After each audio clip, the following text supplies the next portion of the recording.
I am originally a Brooklyn girl, Brownsville, grew up in, lived in East New York. I wish this story was like one of those fancy, beautiful stories like my family was law enforcement, so forth. That wasn't the case. I was actually working school safety and I had a daughter. I was a single mom. A friend of mine told me the test was coming up to be a police officer.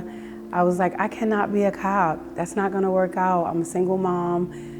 The hours are not gonna work for me. I took the test. I am actually so happy that I took it. I have 2 daughters.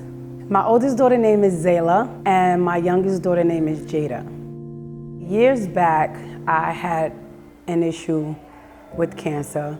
It wasn't breast cancer, it was cervical cancer. 2 years after that, I was diagnosed with breast cancer in 2016. When the doctors told me my diagnosis, I can't even explain the emotions that came over me. I instantly thought about my daughters, I thought about my mom. I was in the bed approximately 3 days in a row, just feeling sorry for myself. Why me? And what helped me get out of that slump was my daughter came to the door and was like, come on, get up. I was like, all right, I'm coming, because I didn't tell him about my sickness at the time. She got so frustrated, like kids can get, and she said, you're so lazy, you don't want to get out the bed. At that moment, I realized that I have to get up. I have to do something. I have to get myself together. And if not for me, I had to do it for my daughter.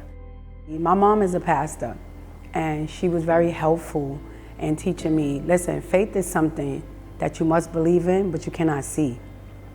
And that's one of the hardest things to keep in the forefront of your mind when you're going through something like that. Something that was really helpful to me was just believing and keeping the faith of a mustard seed. As my mom would say, keep the faith of a mustard seed and you'll get through it. I now sit here in front of you, cancer-free.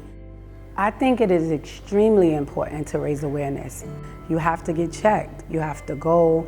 We have this tendency of saying, oh, I feel fine. There's nothing wrong with me. I don't have a family history.